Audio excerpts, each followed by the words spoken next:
So it's funny because I went from my one match at WoW to training in Florida, and then my first match still wasn't the Indies, it was at AEW.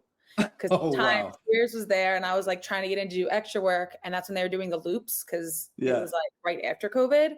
So there was no audience. I was at Daly's place, and it was against Kylan King, so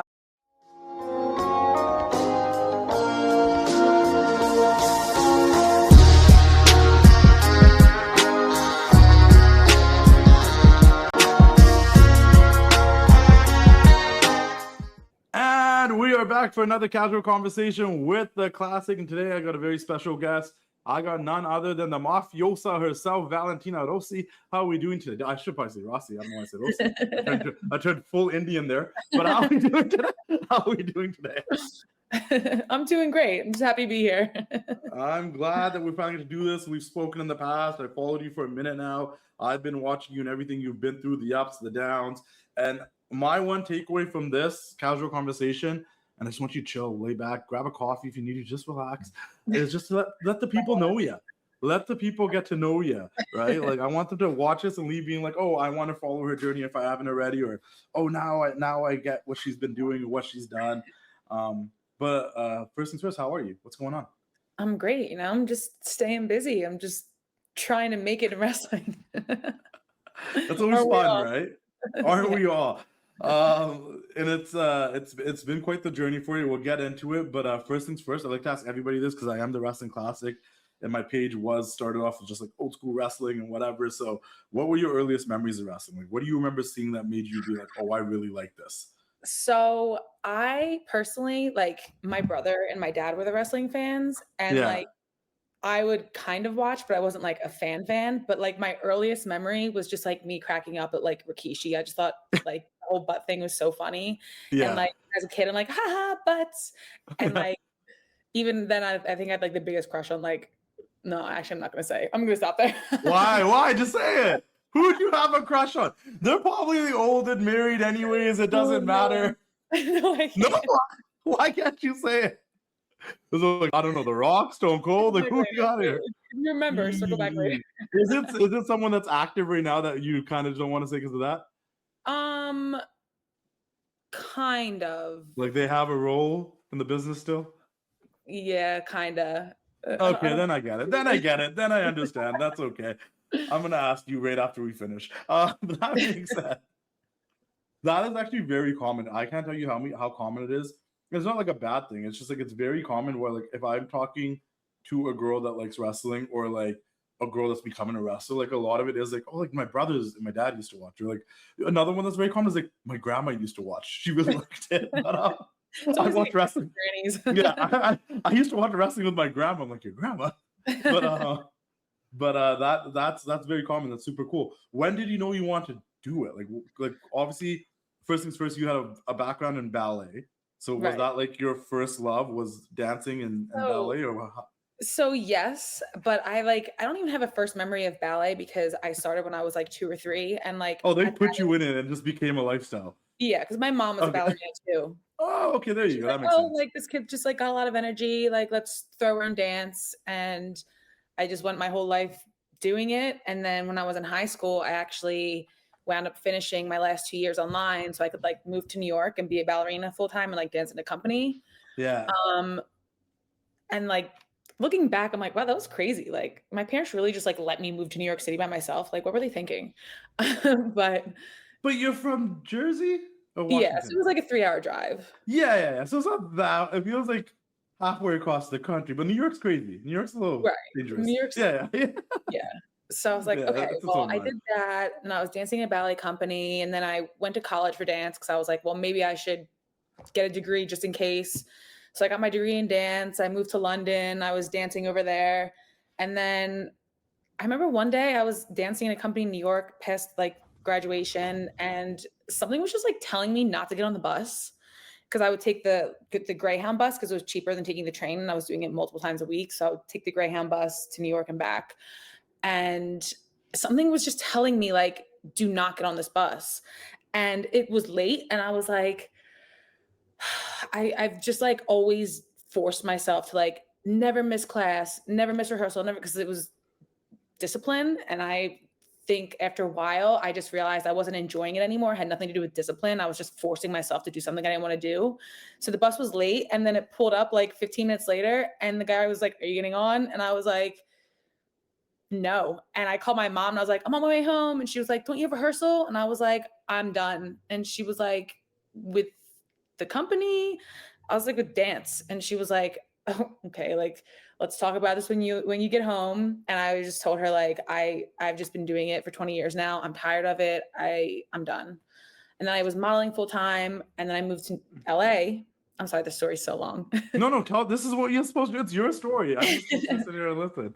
Go So ahead. then I moved to LA, and I was modeling there, and like modeling was fun, but it's a very short like rush. Like I'm like, all right, cool, I booked this photo shoot, but then like you spend weeks and weeks and weeks trying to like book another one, and like the jobs I was booking, it was like not stuff I wanted to do anyway. It's not like I was Yeah. like modeling. I was doing a lot of like fitness stuff, which was fine, but like it wasn't like performing like dance. So then I saw this casting call for a reality show, and it was through WWE, and it never like they wound up not going through with it, but it was kind of like tough enough, but it was all females, and it was a competition show so that whoever made it to the end won a Divas contract. And I was like, oh man, that's gonna be so cool. Like it seems like it's right up my alley. It's performing, it's movement, whatever, like it's still a sport. I get to perform. And I thought it was like the coolest thing. I made it to the end of the casting process. And then they were like, sorry, we're actually not gonna do the show. And then I was like, damn, like, That's such a wrestling thing to happen where something gets hyped up and they get everyone yeah, on board, and then they're like, somebody somewhere up the line pulled the plug on it. We're not doing literally. it no more. Yeah. But I was like so bummed. And I was like, man, like maybe I should like look into going to wrestling school or like see, like I didn't know how to get into wrestling. So I started Googling it. And I saw that like they had Santino Bros and all these schools in LA. And I was like, do I just show up? Like, how do I go about this? And then got casted for WoW. I tried out 3 times, by the way. The way I was Yeah. harassing them, they just kept saying no. And I showed up and I was like, if you guys don't take me, I'm just going to keep showing up. Yeah. And then got casted or whatever you want to call it through them. Literally trained for like 3 weeks, had my first match, and then COVID happened. So And I you was really like, only started wrestling in 2020. yeah. Well, then Oh, COVID okay. happened. So then I moved. So the only thing keeping me in LA at the time was wrestling. So I was like, I Yeah. can live anywhere if I love what I'm doing. But then once wrestling got taken away, I was like, I'm not going to stay in this expensive city that I can't afford Yeah. living Yeah. in. Yeah. So I moved to Florida because I was like, I actually messaged Santana Garrett because I knew that she lived in Florida, and I never met her at the time, but she was from WoW. So I Yeah. was like, okay, all the girls keep saying she's so sweet. I'm gonna message her. And she's like, oh my God, come. I teach this school, which at the time was just like a drop-in school. So I had no clue what I was doing. Yeah.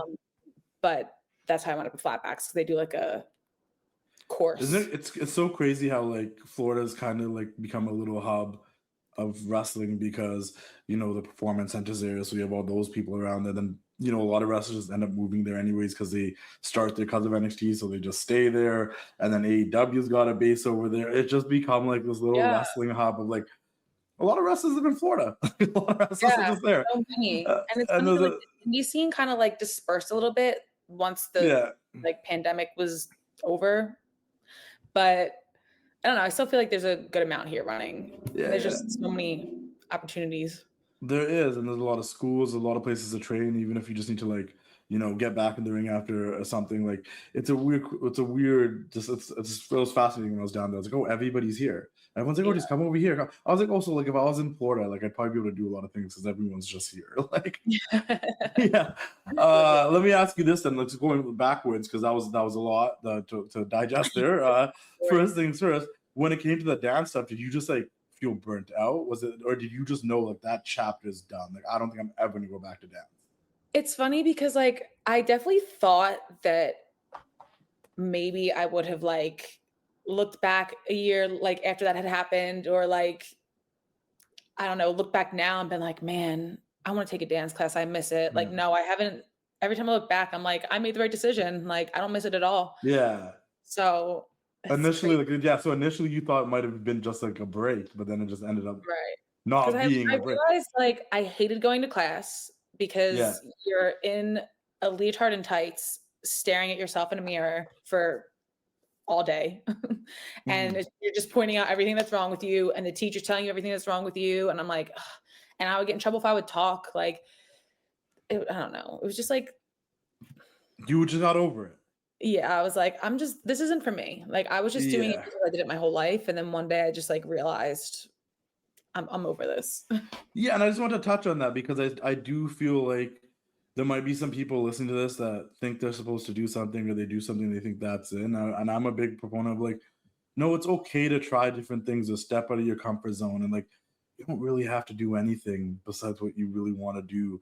Exactly. If your circumstances allow you to make other things work, like sometimes you got bills and certain things that won't let you do certain things. But that being said, like if you have the freedom to like, when you're at a crossroads, which I feel like you were at a crossroads, you were good, but you were at a crossroads, like, oh, if I want to stop this now, I could. Or if I even wanted to take a break right now, I could. Yeah. Like take that break if you need it. It's okay. Right. Jump off the train. Try something else if you have that opportunity. Like, you know, Exactly. I feel like people don't do that. Like they'll stay in a job forever and they'll hate it, and then, you know, stay there though because they don't know how to like take that leap of faith on themselves or bet on themselves. So I think that's really cool that you could have just kept dancing, and how you could have kept dancing. You probably could have eventually opened your own dancing school because you know how it works, and you could, you know what I mean? Like you could just went down that rabbit hole, but you said, I And did don't my get me time. wrong, it was definitely scary. Like It is scary, yeah. starting my life over pretty much. But the way I look at it now is I didn't really start my life over because dance has helped me in wrestling. Yeah, and that's a big thing too. Where when I do these conversations, like by the time we get to the end, I'm always like, do you just realize how everything you went through pretty much is part of your story to make you who you are today? And let's like, if you didn't have dance, then maybe like okay, sure, like we'll get into it. So you had to learn how to wrestle. You had to train, right? Right. That was probably the hardest part. You being a performer and being in front of cameras and people, like that probably came a little bit easier to you because you're like, I've done this for 20 years. You know what I mean? Like, but what might have not been easy was like, oh, the bumps actually hurt and the ropes actually hurt. And Yeah, I remember. so what were your first impressions when you were training? Like, what were you? Because you had a perception of what wrestling was, and then you started to do it, right? So one of the times that I actually tried out for WoW, they said, "Oh, we like the Jersey vibe, whatever." Because it was just like the first round was just like them getting to see if you have a personality or not. Yeah. And so then they invited me to come train, and I was trying to bump, and I would just smack my head every single day, and I would go home like, oh my God, like I could not bump. I didn't know why. And then they like had a break for a couple months, and I was like, man, that hurt. But like, I think they moved on without me. Like, I think they just didn't tell me when they opened up their new training facility, which did happen. But then I saw that they were having tryouts again, so I showed up again. And I was like, I'm getting it this time. And then for some reason, I don't know like what happened, but the second, like when I stepped away and then came back, just everything clicked. And I was like, oh, I have to, you know, tuck my chin or whatever. Like just like things that they kept telling me finally clicked. So I was like, okay. Were you practicing in between that? Was there any of that going on? Or was it just kind of like you understood a little bit more when you came back? The nerves are kind of less. I think it's just that I started like watching wrestling and like seeing what they were doing. Because like at that point, I don't think I was watching anything properly. Like, yeah. So you were just kind of going into it blindly. And then when you're watching, you're kind of like, oh, I see what they're okay. Yeah, that makes sense. What's up, everybody? This is RV here from Rain City Toys. Hope you guys are enjoying the show. Make sure you guys subscribe to our YouTube channel, The Wrestling Classic. Check out the TWC show that Justin and I do weekly. Also subscribe to Just Yappin'. Justin and I talk about wrestling and everything else that we feel like talking about. If you guys are looking for figures, hit me up. Got some old school legends right here like Rick Martel. Find some of the newer guys like CM Punk. Got some Stone Cold Steve Austin. Anything you're looking for, just hit me up. Follow me on Instagram, Rain City Toys. Hit me up on TikTok, Rain City Toys. Kind of falling behind Justin here on some followers, so let's get those subscriber count up. Subscribe, like, comment, and share. And you guys go back to the show and hope you guys enjoy. How was it coming up with Valentina Rossi, the mafiosa? Like, when did you make the decision? Like, you know what? I'm gonna tap in to the Italian side of me, and we're gonna run with this. Yeah. So it's funny because at WoW, they were like, you have to come up with a character. We can't just like debut you. And like, especially their company, they're big on Characters. characters. Yeah. So I was like, man, like, I don't know. Like, Noelle is just boring. Like, what do I do with this? And then someone said like, oh, you just like give me such soprano vibes. And I was like, okay, well, I am Italian. So let's see if I can like do something with this. And then at first I was Adriana Gambino and at the time, I was like the biggest Childish Gambino fan. So I was like, well, he literally got his name because he typed it into like a mob name generator. So like, I was like, oh, and that's one of the 5 families. And I was like, I'm gonna use Gambino. It's like the best name ever. And then they came out with Adriana. I think they just took it from The Sopranos. And then Valentina, I was just like looking for just like different Italian names, which now I'm an idiot because I'm like, Valentina's like the most common European name in general. Like I'm just dumb, but I didn't know anyone here named Valentina. So I was like, oh, I like it. And then I don't know how I came up with like Rossi. I think because it rhymed with saucy, but I didn't know that like Valentino Rossi was like a motocross person. Guy. It is? Is it really? I didn't know that either. So everyone was like, oh, is this Valentina Rossi's sister? And I was like, no, my bad. I just didn't do my research first. So, but just like I just wanted to think about my name instead of the character. But the character just kind of like came to me, the base layer of it came to me very naturally. But then when I went to Flatbacks, they really help you just like dive into your character and really like pull back the layers, because there's so many different layers to a character. And I think the first layer is always the easiest, which is just like the entrance. But then what like I see a lot now is like people have like these good characters and presentations, but then like when the match starts, they lose the character. So like Flatbacks like is really good about helping you dive into that fully, so you can like fully give into your character, which also helps like in on the fly situations, because then, or just like on the fly like promos and stuff, because then if you really know your character, it just makes everything else so much easier. Yeah, like you can just click into it. And if you have a match that you're not, you didn't really know about ahead of time, or the girl comes late, so you never got to talk or something, then you know how to like get into your like, well, I can do character work, I can play the crowd, we can do the basics, like yada yada yada. Like, and I think that's cool that they actually teach it, because I think this is just a me opinion. I could be totally wrong. I think it's changing again a little bit. I think the tides have changed, but we went through a really big era where like wrestling, like the moves, and you can wrestle, and the athleticism, where now fans had a lot of that and was spoiled about the kind of like, we want the characters again, we want the story, like tell us who you are. How was it for you when you first hit the indies then, when you actually started having matches? And because WoW is cool, but it is taped and a little bit more produced, so there's like a little room to make mistakes and credible. Now when you're on the independent and you're just on the show and you're wrestling, like how's that? So it's funny because I went from my one match at WoW to training in Florida, and then my first match still wasn't the indies, it was at AEW, because at the time Spears was there and I was like trying to get in to do extra work, and that's when they were doing the loops, because it was like right after COVID. So there was no audience. I was at Daly's place and it was against Kylan King. So I was like, okay, I know I'm safe because she's very experienced, and I had Spears there at the time. Billy Gunn was like training us a lot at Flatback, so he was there, and like there was no crowd at the time, so there was like less pressure, but at the same time, like it was just all the other wrestlers in the audience. So I was like, oh my god, like I can't mess up. But then like trickling onto the indies, I was like, oh, this is different. This is different than what I'm used to. But like the indies is where you learn and like really know how to like interact with the crowd. And I don't know, I feel like the indies prepares you for TV.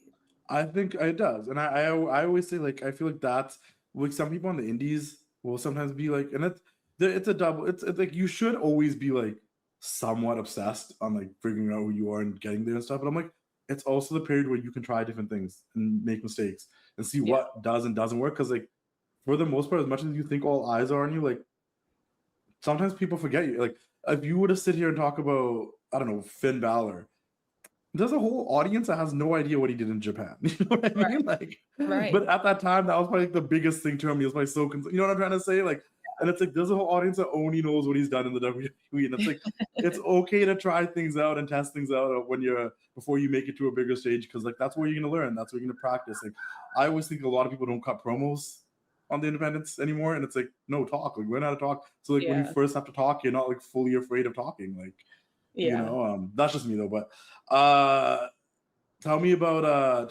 like the AEW and extra work and stuff. Like, do you have any like special extra work memories? Like, is there like a time you went extra that you think maybe your fans didn't realize? But like, what's a cool extra work story? Just AEW or in general? But WWE too, just in general, like an extra work story. Because there's always like, you know, I always get stories of people like, oh, this person gave me advice, or this happened, or I didn't even know I was gonna do this, and then I was in it. Like, you know, like. Probably like my favorite time doing extra work was definitely when I got called in for Tony D'Angelo's homecoming when he got home from jail. I was like, wow, they're like, because all the other people that were in it were the people that were in the family, and then randomly like Matt Bloom's neighbors that he like plays pickleball with. Yeah. Like a bunch of like older guys that just like had nothing to do with wrestling, but like they were so cool, and like we had to hang out all day. So like it was just funny because I was like, okay, well, I'm the only like actual extra. And then I was like, oh my God, am I getting signed? Which like, of course, you just always think right away, like, oh, they're using good attitude to have. Right. So that was definitely the coolest experience, or that was the coolest thing I've been booked for as an extra. But the day before, I was actually at Raw in Atlanta. And that was the night that Chelsea and Sonya won the tag titles the first time. And I remember just like talking to Chelsea like all night, like, yeah, like I'm here. Da, da, da. And like, she was just so cool and calm. And then like 10 minutes later, she won the tag belts. And I was like, why was she talking to me all night when she knew that she had this coming up? But that same night, like William Regal was just talking to me and like a couple of the extras for like literally hours. Like he's a big talker, but like everything he spews out is knowledge. Like how could you so I was like, okay, well, no, for sure, I'm locked in. But one of the things I like took away from the conversation, can you hear the sirens? They're coming after the mafiosa. Go ahead. Like, you're like, they're just always around. I don't know what's happening. But one of the things William Regal told us is it's okay to love wrestling and it's okay to be obsessed with it, but make sure when you go home, you can disconnect, because if you go home and you keep obsessing over whatever happened at work, or you're just, if you can't separate like wrestling from your regular life, then you'll never be happy in this business. And like looking back, like at the time I was like, no, how am I gonna like progress if I'm shutting off my wrestling brain at night? Like that makes no sense. But like looking back, I can see it, because after getting injured and like not being able to control things that I wanted to control, I just look at it completely different, because I don't know, like there was a time this time 2 years ago where I was, because it's almost 2 years now that I've had surgery. It's Valentine's Day that I had surgery 2 years ago.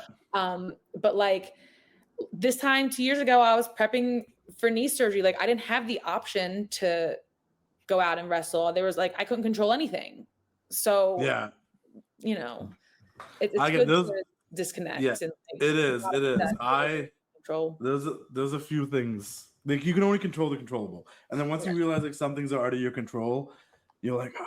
And then sometimes you think it's the end of the world when something happens, and you're like, you look back and you're like, maybe that had to happen. Maybe that, like, I don't know. Like maybe it hasn't happened yet, but you'll look back at some point and be like, okay, that taught me to like taught me to disconnect, right?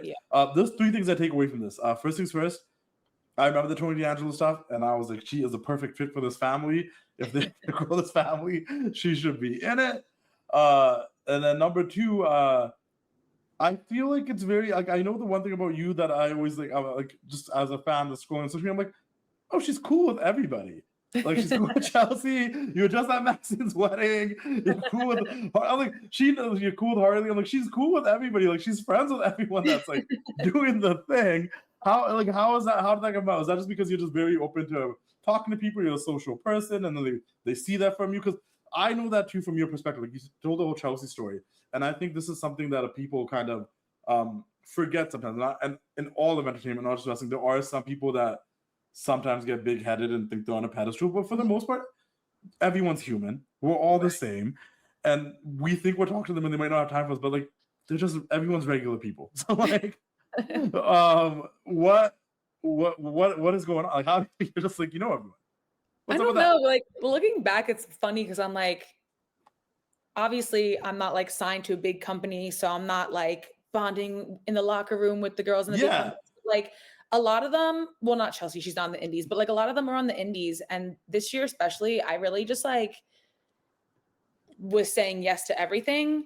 But I'm trying to even think how I even met Chelsea. I think she came to Flatbacks right before she got released. I was like just starting, I think I was like doing my Flatbacks course, and she came in during like not class hours, and the coaches texted me and they said, "Hey, want to come in and roll around today?" And I was like, "Sure." And it was just like them and her, and I was like, this is cool.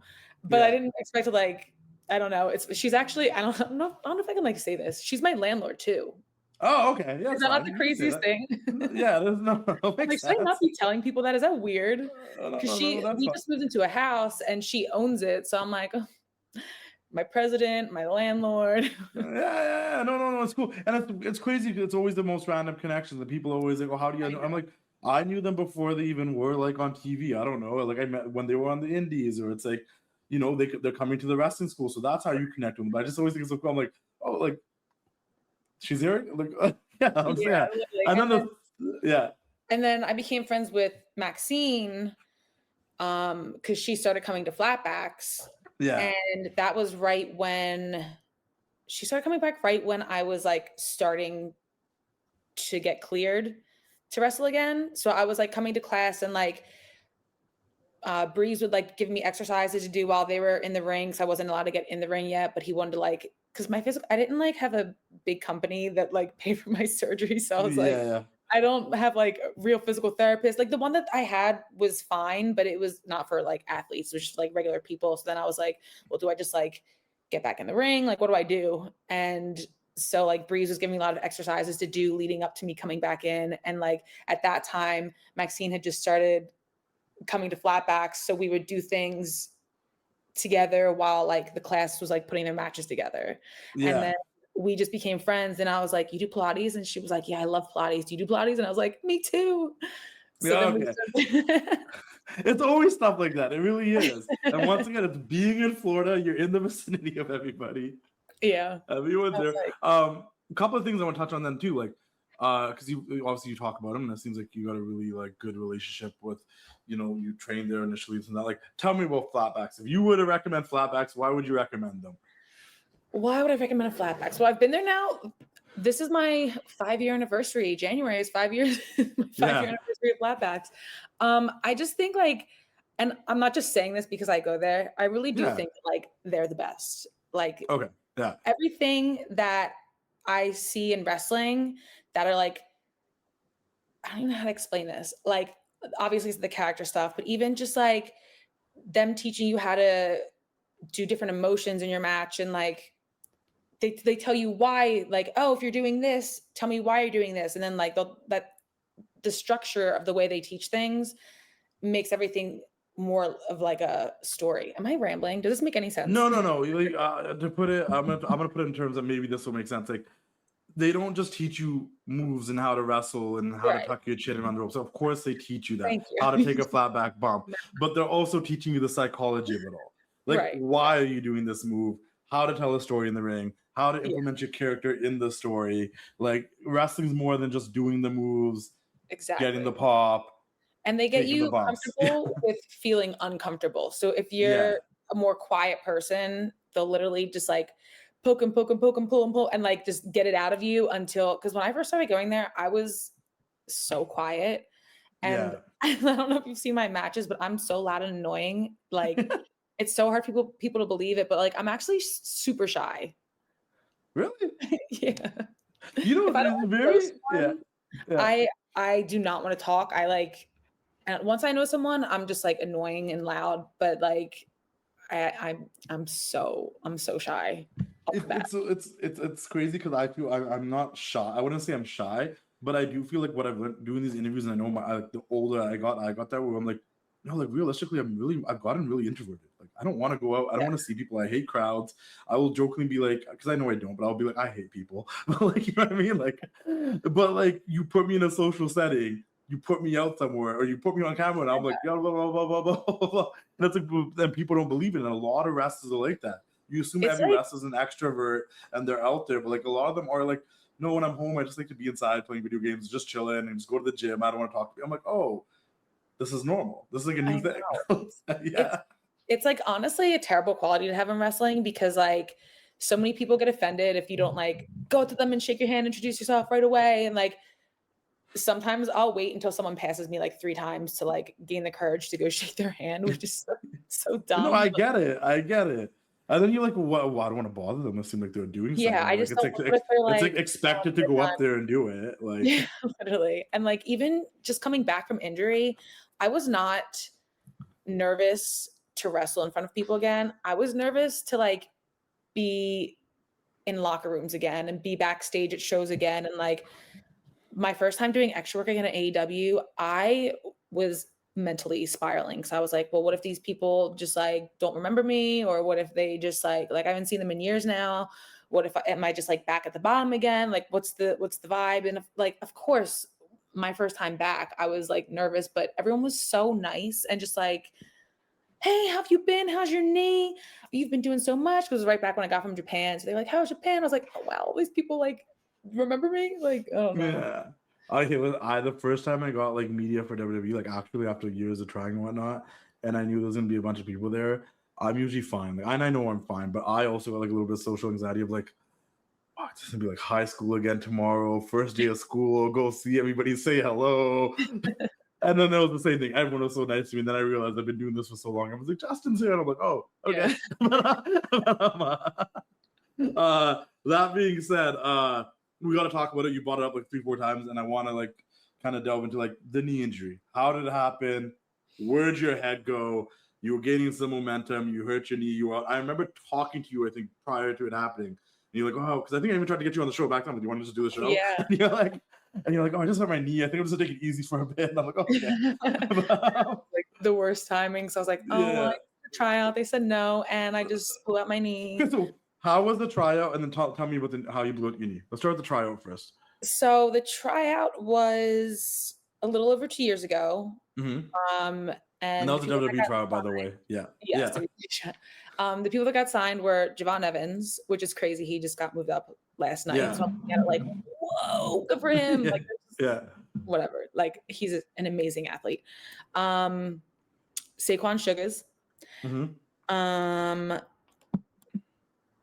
Ren Sinclair. I was trying to think. I was like, Maddie was Maddie Rankowski. Yeah. and she's killing it too. All 3 of them. I know that Saquon hurt his knee, but he's like good now too. Yeah. And then one other person. Oh, Brogan Finley. Okay. So they all got signed. The tryout was not anything what people told me about tryouts, because like when you talk to other people, they're like, oh, we got killed with cardio. We did this. My tryout was very small. It was, I think, like 10 of us. And the second day, they sent us home like 5 hours early because they had something to take care of, which we found out later on that night that it was NXT releases. Oh, okay. And then the next day, the last day of the tryout, we did matches at like a PC Live. And that was like, looking back, I'm like, how did I wrestle in front of all those people? Because it was the day after releases. So everyone came because everyone's nervous if they don't show up for the show, they're going to get fired. They're going to get released. Yeah. And like wrestling in front of wrestlers is the most stressful thing because they're not watching you to cheer you on as like a fan. Yeah. They're watching the match and breaking it down and like they're studying everything. Looking at it, I have friends that are wrestlers, and I'm always like, yo, we're like, I have a friend that's a wrestler, and when we talk, I'll be like, we're not watching the match the same way. I'm like, you're breaking it down and trying to study it. I'm like, oh, they did this wrong, or that one. And I'm like, sometimes I do that sometimes too, but most of the time I'm just checked out watching it. Like, Yeah. Yeah. So I was like, looking back, like I just had a match in front of the entire PC. I wrestled Jasmine Allure. Yeah. We literally had like a 3-minute match. And they were like, okay, guys, we'll let you know in a couple weeks, whatever. I hear nothing. I go back to WoW. And God, this is my first time like talking about it. Obviously, I've talked about it with like my boyfriend and my close friends and stuff, but a lot of people don't know this. I actually tore my ACL, and then that same day got told that I didn't get signed. So that was a rough day for me. Yeah. um, tore my ACL and meniscus, and I had a fractured. I don't remember my shin bone. Yeah, Whatever but that is. something was fractured. Yeah. Something, yeah. And like I didn't tell anyone because like I was at WoW and I was like, oh, I don't want to like tell my friends. Like this is so embarrassing. This is just like a double whammy. Also, at the time, Barbie Hayden was my roommate at WoW, and we both were just like, I don't know, man. Something just like feels like it's gonna go wrong this taping. I don't know what it is. I don't know what's in the air. And we both just like had this bad feeling. And then I hurt my knee, and then she wound up like hurting her back the last night there, and like literally got wheelchaired out. And we were both like, okay, well, maybe we should start thinking of like lottery numbers because that was crazy. Yeah. I do think we talked about like looking back and things happening for certain reasons and oh, why this happened. Looking back, I'm definitely not saying I'm glad it happened, but I do think me having to take the time to like actually sit with my feelings and register that WWE told me no was huge, because like if I didn't get hurt, I would have just been like, okay, time to hustle. Let me get back on the indies and take every single booking and kill myself and try to fix everything they told me to fix. Like, I don't think I would have ever like processed. But since I was forced to take over a year off, like I really had to just like sit with my feelings and like face the facts and be like, okay, well, this is what happened. And at the time, I had not like even thought about, quitting wrestling or taking another route. But every single person, when I would like tell them, oh, I tore my ACL meniscus, they'd be like, so what are you going to do? And like, that was just like people's ways of being like, well, are you going to quit? Yeah. And I was like, what do you mean? What am I going to do? I'm going to get surgery. I'm going to rehab it. And then I'm going to come back. Like, what do you mean? So it's just like funny. And I mean, there were a couple of times where I was like, am I really going to do this? Like this hurts. This sucks. Like surgery was not what I've never had surgery. So that was just like terrifying and way more painful, like leading up to my comeback than I thought it was going to be. But, yeah. What did you do during that time? Like obviously like you were in your head a lot, like just on a more like real level, like wrestling aside, was it like was there something you distracted yourself with? Did you journal or something? Like what was something that you like, did you have to stop watching wrestling for a minute to kind of be like, I need a break from this, I don't even want to see it, because that's a thing, right? Like, did you finally feel like I can separate myself from Valentina Rossi? Like I don't need to be that person for a minute. Like you put that imposter away for a minute. Like, like where was your brain at? Yeah. Like I so badly like tried to stay positive in the beginning, and it was hard to stay positive. So I'm like, I thought, because I was also told like, okay, well, if you don't get signed, we'll send you to Japan. Like that was a conversation that me and one of the coaches had, because he was like, okay, well, I'm rooting for you, but I don't know what they're going to say in the room when we all get in there and talk. But like, I think you would do great in Japan. So if you don't get signed, let me know, like just email me and I'll give you the contact. And I was like, whoa, cool. So I'm either getting signed to go to Japan. And then like I hurt my knee and I was like, man, like that wasn't even an option. Like, what?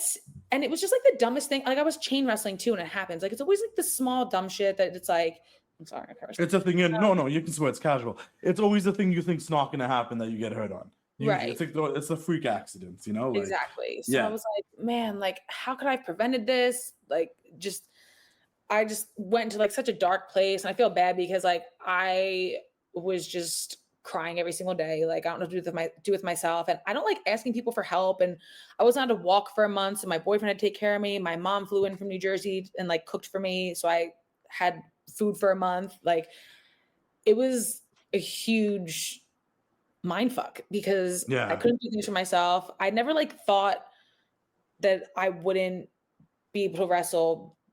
Like, I always thought it'd be a choice. And like at that point it wasn't. So that was really hard. I could not watch wrestling. Funny enough, I'm sitting on the couch one day with my boyfriend. I was like, you know what? Let's watch NXT tonight. And he was like, really? And I was like, sure, it's on. Like, why not? And that was the night that Spears came back to NXT. And I was like, what? That's good timing. Yeah. So I was like, okay. I journaled a lot. I meditated a lot because I was just like, what am I doing? Like, I want to keep wrestling, but is this stupid? Like, it's not like I did anything huge before I got injured. It's not like anyone's going to remember me from my very short-lived Florida indie run. Like, I didn't have a contract to come back to. So it's not like, oh, okay, well, you'll be good in a year and you'll be with our, I was just going back to square one.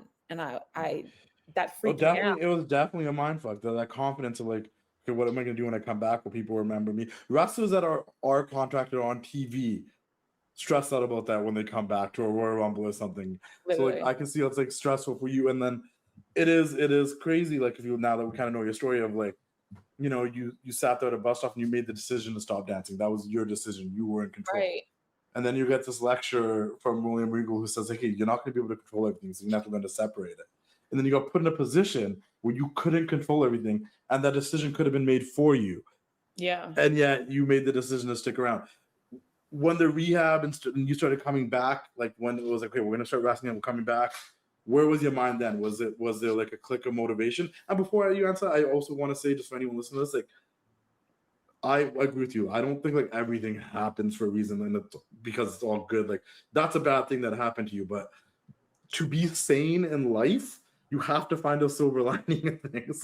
And like, as shitty as the situation might be, you have to be like, okay, well, like, what's one thing that came out of that probably made me better? And I do think that like, it just in humans generally, like sometimes you have to get to a really dark place and hit rock bottom to walk out with a really weird, delusional level of optimism and positivity that you might never reach unless you've been at the fucking bottom. So I get it.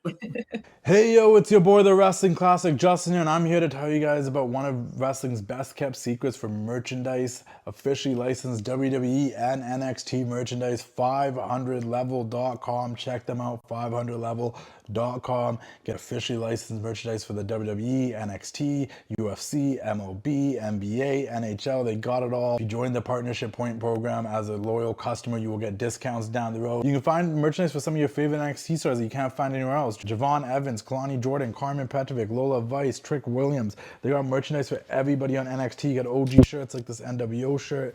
You got big stars like the Queen Charlotte Flair. You get new designs like this new design for Lita. You get designs I helped out with, like this design for Dakota Kai, which I was a part of creating when Dakota didn't have those many shirts going on. You can get, like I said, NXT superstars like Carmen Petrovic and many others.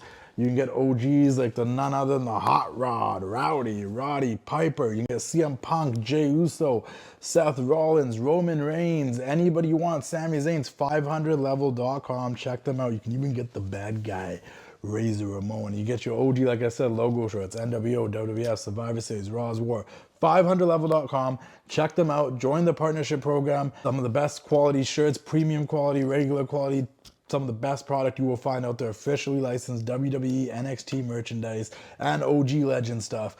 500level.com. Check them out. Keep doing the thing. We'll see you all later. Ooh, yeah. But go ahead. The comeback. When do you know you're coming back? When do you know go, okay, I'm going to continue to wrestle? So at the 5-month mark, it was like 5 or 6 month mark, I went back to WoW because they said, hey, you're still under contract. Do you want to come back and just be a manager? And I was like, yes, I'm so bored. I would love to just be involved. I'll do everything. I'm very thankful that they even gave me that opportunity because I could have just been sitting at home for that whole month. I was there for over a month. Yeah. So I just remember like doing commentary and managing and being like, man, like I'm so thankful that I'm here, but it just made me even more antsy because I was like, oh, but I want to be doing that. Like, I want to be doing that because I'm like sitting like 5 feet from the ring, like, come on. Getting the itch. Yeah. I was getting itch real bad. And I was like, oh, I'm not gonna not do this. So then when I came home from WoW, I was at the 6.5 month mark and I started getting back in the ring and things just felt weird. And I don't know, that part was scarier than the first couple of months. Cause at first I was like, man, like I'm working towards walking, which is when did I ever think that I wouldn't be able to walk? Like, this is insane. So just like little milestones, I was not thinking about like the long-term milestones. And then once I started getting back in the ring again, I was running the ropes and I was like, oh my God, like, what am I doing? Like, how come I can't just run in a straight line? Like, every little thing, I was like, man, like, this is rough. This is a lot. Like, I thought it was like, and yes, it's some things, it's like riding a bike, like, but just, it was tough. It was definitely, again, a mind fuck.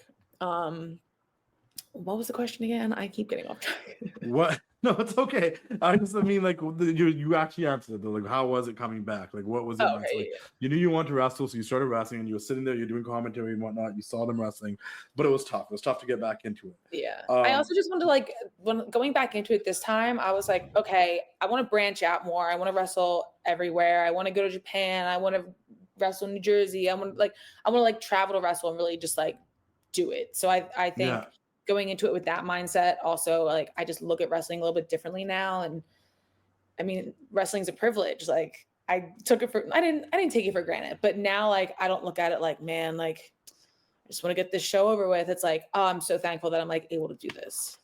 Yeah, I remember I've heard people say it multiple times where they're just like, wrestling owes you nothing. And I'm like, every time I have to remind myself that. Like, it really doesn't owe, as a fan, as a wrestler, as anybody that's like, wrestling doesn't owe you anything. You just have to like grind and hope things work out and bet on yourself and hope the right person sees you, you're at the right place at the right time. Like, it's literally like the most, like, a lot of wrestling is hard work and like just a little bit of luck sometimes, because it's like, yes, exactly. There's someone else being like, oh, we're gonna give this person an opportunity. I help you out, because it's really like wrestling owes you nothing. It's nuts. You got to go to Japan.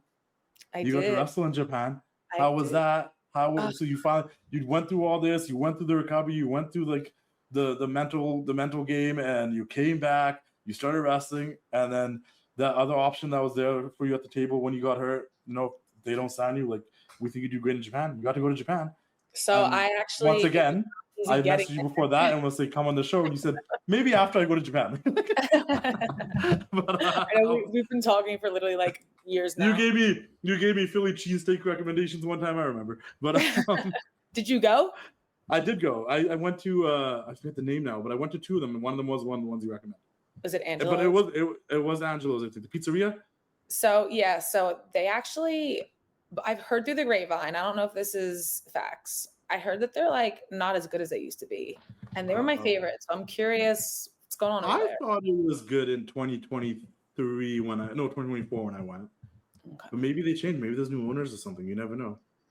Maybe the economy is so hectic that the stuff they usually buy got expensive. Who knows? I actually, this has nothing to do with nothing, but I actually saw on the news that like it's expensive to import stuff from Italy now, and I saw that. They're like the most random thing I saw on the news that just came to my mind right now. But maybe they're like getting like all the good pasta brands, but like pasta is really easy to make if you just make it from scratch. It's 2 ingredients. So, like, which is so crazy too, because like I remember like they made I was one of those kids that would take all the hard classes but like make my electives really easy. So I took like cooking, and low key like I like to cook. Yeah. And like we had to make pasta from scratch, and I was like, oh. That's pretty cool, anyways, that all being said, Japan, you went to Japan. I did. So unfortunately, 1.5 years passed, so I couldn't hit up the coach at WWE to be like, hey, can I sell my contact? So I was literally like, like all the people that I'm friends with, they either went to Japan like 10 years ago or like, because a lot of people that I know went to Stardom, but now Stardom's only doing people through AEW because of their partnership. So I was like, okay, well, I'm not signed to AEW. I can't do that route. And I was so desperate because I don't like know anyone who's there now. And I was like, what, like, how do I get there? Like, that was the hard part, was getting there. I was so desperate that I was like messaging these companies on Instagram and Twitter, finding their random email addresses in their bios, emailing them, hi, I would love to come wrestle for you. No response. You say desperate, I say proactive. You were on it. Okay. I definitely, like, this time around especially, I am not afraid to just like email someone. But before I was like, oh, I don't want to like be annoying. Are they gonna think this is invasive? Like, no, I don't care. Like, if you don't ghost, if you ghost me, then fine. Don't take it personally. That's what I learned. Slide in every DM, and if someone doesn't respond, you can't take it personally. It just you have to. Yeah. That's the thing I learned. My ex gave me a book written by Gary Vee, and I couldn't tell you 99% of what else was in that book. But one thing that stuck with me was just slide in the DMs. Out of the 10 DMs, like 2 people will probably respond. There you go. And that's like how I've like gotten most of my bookings, is just like, hey, do you guys need another girl? But getting there, like, was I could not like get my foot in the door to get over there. And I was like, God, like, I don't know anyone that's been there. And then I'm in training one day and Renee Michelle was like, oh, you want to go to Japan? I was like, yes, it's my dream. I want to go wrestle there. I want to do the 3 months. I want to do the dojo lifestyle. I want to do it all. And she was like, oh, I'll send you. And I was like, you'll send me what? Like, you could just, and then she was like, oh, like, give me your email address and whatever. And then she contacted Marvelous. I didn't realize that she was like the very first foreigner that they brought over. Okay, so, yeah. Like, and she speaks Japanese. Like, that's crazy. I did not know she spoke Japanese. That's nuts. Yeah. I think she like majored in it or in college or something, or like took a class. This is why we have to do these interviews, because like, what the hell? Literally. So I was like, oh my God, like, is this like happening? And then she put me in contact with them, and then things moved very quickly. And I was like, oh my God, it's happening. And then nothing for like 2 months. And I was like, damn it. Like, that would have been really cool. Like, what happened? And like, looking back, they were just trying to get my my like paperwork approved. Like, it was all happening. I just didn't know how long it was going to take. That's the worst. Nobody's giving you updates and you think it's over, and then they're like, oh, it's happening now. Happens to me with interviews sometimes too, where like, I'm like, oh, so they were working on it. It was just taking time. Literally. I was like, oh, okay. Well, I guess like all the like government stuff, the paperwork and the visas and all that, like, it takes forever. And then I was like, oh, well, that would have been cool, but like, I'm going to just wrestle here and see where things here take me. And then I wrestled once at NWA, and then they brought me back and I won the tag titles. And then I have the titles for like a couple months. And then they're like, hey, can you come like these dates? Your thing was approved. And I was like, hey, NWA, I got to tell you. And like, I wasn't like under contract or anything. So in my head, I was like, oh, okay. Like, I'll just like give them the belt back and then go over there and then come back and just keep wrestling. But like, they were like, oh, like, we had big plans. So we're just gonna, cause my tag partner had another title in the company. So she was defending that while I was gone. And then when I came back to NWA. So it was like, I wish I could have taken my belt with me, because I was like, oh, the cute content I could have made out there with my belt would have been so cute. And it would have been good for them too. They would should have let you. But how was Japan? Like, what was your favorite thing out there? It was amazing. What did you feel like you came back, and what did you learn? The thing that I like really learned the most there is just to relax. Yeah. Because like the girls that I wrestled with, obviously, like, there's a language barrier, and you just have to like trust that things are going to go fine. Because my first match was a tag match, and it was me and Mio and 2 other girls. And I was like, okay, but like, they all love to just talk in the beginning of matches, but I don't know what they're saying. And I was like, it's okay, because like, this is my debut. They're not gonna make me look stupid. I just have to like trust that like things are gonna go fine. And like, it did, like, it was fine. Like, they really like just taught me how to trust in your tag partner, trust in the audience, because like if there's certain things that you're lining up properly, like the audience will react. Because that was the other thing that like really freaked me out, is just how quiet their audience is, because it's dead silent and then like a little golf clap, and I'm like, but I'm loud, annoying. Like, should I not do that? Or my coaches were like, no, they want something different. That's why they like bring in these Americans, because they want to see something that like. Because I was like, not what everyone else is doing. Like, what do I do? Like, do I not do my character stuff? And they're like, no, be yourself. And it's something different. They don't have a mafioso in Japan. And I was like, yeah, you're right. But just like letting go, I think, was the biggest thing that I learned, because at the end of the day, if something goes wrong in a match, like it doesn't matter. Yeah. It really doesn't matter. Like if something goes wrong, you get back on track. It's fine. And that definitely just like stuck with me, because I think I've just been such a control freak about wrestling in general that like you don't have a choice. I feel like a lot of your journey has been like letting go of a little bit of control and being okay with it. Yes. Learning that you just got to roll with the punches and see what happens, basically. Exactly. But then you know what happens for me? Like when I went through a little bit of that too, I realized when I stopped trying to control everything, things just kind of happened. And I was like, oh, okay. Like, exactly. Maybe that's how we're supposed to do this. How was that NWA? How do you like working at NWA? So great, but I currently am not. Yeah. I was never under contract. And it was just like a conversation that like we should have had beforehand, because like in my head, I'm like, oh, I'm not under contract, so I can just do whatever I want, which wasn't entirely true. Okay, like fair enough. It was, but at the same time, I had a title, so like I shouldn't have just been. I don't know. It was a conversation that we should have had before. But would you? Yeah. So I did Ring of Honor recently, and they were not happy about that. Oh, okay, that makes sense. Yeah. How was would you go back to Japan? Is that something you want to do? Would you go back? Trying. Okay, yeah. Trying. Yeah, fair enough. And then I have to ask you, like, we're gonna wrap things up really pretty soon here, but you were part of Bayley's Lodestone class. You were out there. You were participating. How was that experience? Any advice you took from anybody that really stuck with you? Cena was there, Natty, everyone came in, popped in, and so Bayley herself, obviously, I know she ran it, so sometimes you feel like, oh wait, Bayley's a huge star too, and she's doing this. She is such like a normal person. When I talk to her, I'm like, oh my God, wait, you're so cool. Like, yeah. Sometimes when I talk to these people, I'm like, I'm talking to Bayley right now. Like, this is just so weird. But like going into it again, I was insanely nervous because it's a big group of girls, and I wasn't staying in the house because I'm local.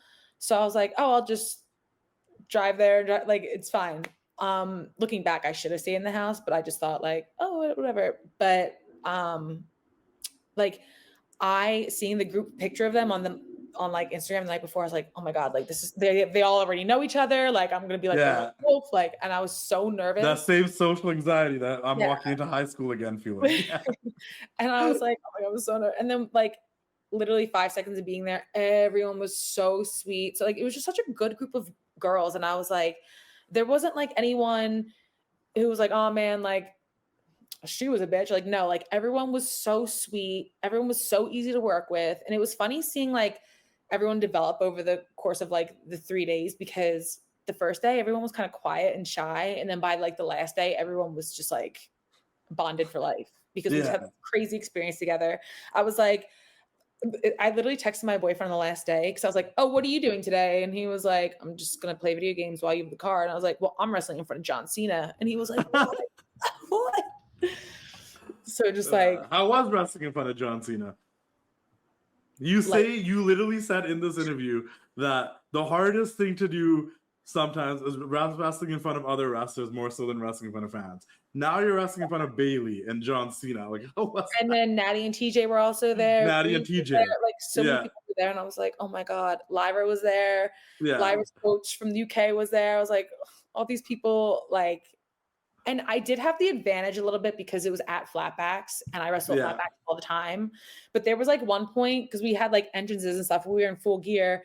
And like, I remember thinking like, I got like weirdly self-aware and I was like, I'm literally just like in my gear right now with my fur coat, like about to do an entrance, but they can see me. And like John Cena's sitting right there. And like, what is happening? And then like the second my music started, I was like, oh, I'm Valentina Rossi now. Like, but yeah. It's just a crazy experience. Like looking back at this whole year, I'm like, did this all happen? Like I just look at like the recap of everything and I'm like, wow, like everything on my vision, because I make vision boards.